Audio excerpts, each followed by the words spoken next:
All right, today on the GEARHEAD Gardener, we're going to give a little twist to the propagation of fig cuttings. And you've heard of fig pops? Well, we're going to make fig burritos today. So if this is something you're interested in, let's get started.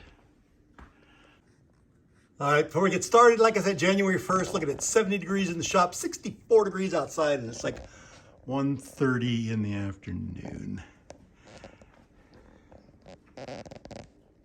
There's a little bit of a heater going on over here, which helps keep the garage pretty warm, but it normally stays about the same as outdoor temperature. All right, let's get to work.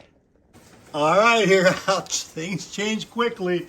It's now 5 minutes after 2, and we all of a sudden had a downpour. Look at that, from 65 to just pouring, which we never have here in Southern California. Cool. Okay, so first off, let's take a little look of my propagation table here that's got heat underneath it. You can see how everything is coming to life nicely. I've already had to pop holes in my lids for the bottom nodes to pop through.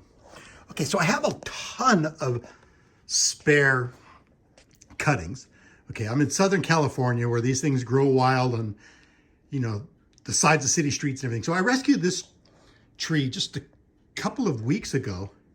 And I've been starting to propagate some, but I don't need all of these. But I just kind of want to play around with my first propagation of 2023. So what I'm going to do is I'm going to go ahead and make some, what I'm going to call fig burritos. You don't need to see me cut them all up, but I trust me, I have cut these up from bigger sizes here. That one's got a little fig on it. I'm going to pop that off. I'm going to take these in house and I'm going to scrub them down with soap and water and get them nice and clean. And the rest of these I'm going to go ahead and put back into the refrigerator. I'm going to go back because this is growing like on the side of a city street in a crepe myrtle tree, and it's out of control with tons and tons and tons of cuttings. And I found the mother plant, which is right across the street, which I'm keeping an eye on for next season. So I'm just going to prove a bunch of these out and see what they are. But like I said, I got so many of these, and I want to go back there before the city goes and cuts the rest of the tree down and rescue some of these, and maybe I'll just give them away for free on Facebook or something. Like I said, I've got all these cuttings, you know, just wrapped up in a bag that I don't know what to do with. I've got so many, probably varieties of these things going that, you know, it's just leftovers. And there's even more in the bags over here. All right, so I'm gonna get these in the bag, get the rest of these put away. All right, with these all bagged back up, they're gonna go back into the crisper drawer. And what they say, this should be good for a couple of years. All right, to wash them off, I pretty much just put them in a little bit of soapy water, clean it up really well, and I'm going to go ahead and rinse these through and put them in, pat them dry or something.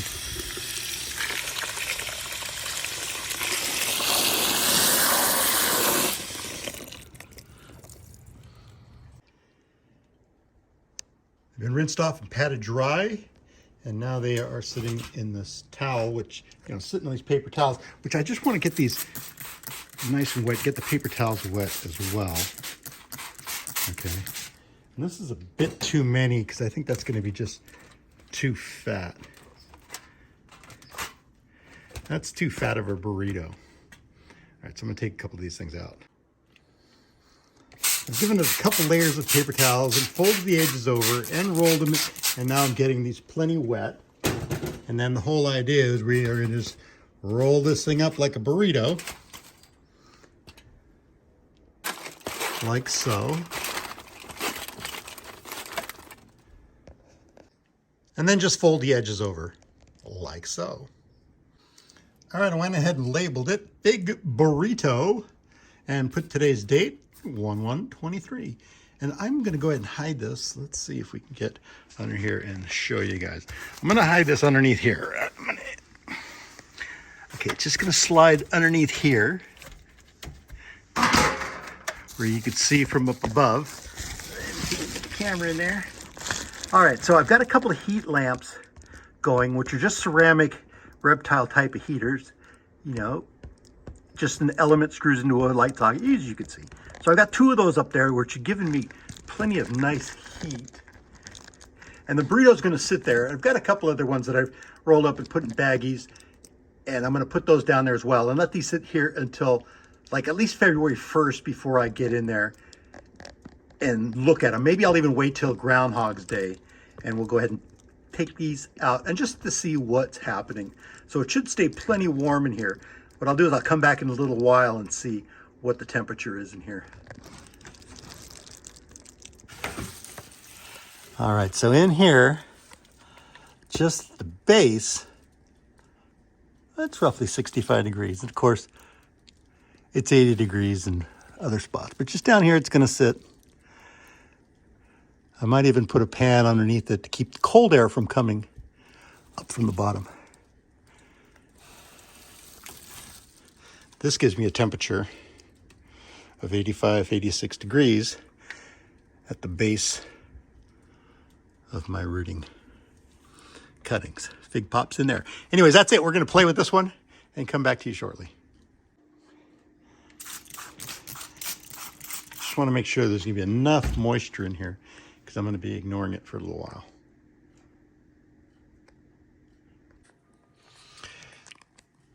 Okay, and I'm just going to fold these edges over just a little bit here. I really can't do this one-handed, but I'm just going to roll it up like a burrito. Yep, this is going to be, you heard of fig pop? This is fig burrito. We're going to put it in a bag. We're going to seal it up, and we're just going to forget about it for a number of weeks and come back and see how much rooting we have going on. All right, let's take one more look at my fig pops. These have been going since 11/15 in these little containers. They are doing pretty well, and they just sit up in here and stay moist. All right, so what we did is we got 3 burritos. I put them on this little tray here. I'm going to slide it inside there, try and keep some of the cold off of the floor to separate it. And we're going to come back in a month or so. I may move these outside once in a while. I might set them in here once in a while to try and keep them really warm.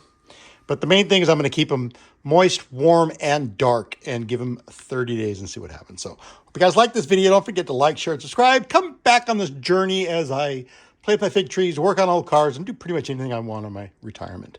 Thanks for watching the Gearhead Gardener here on Filet TV. Ciao.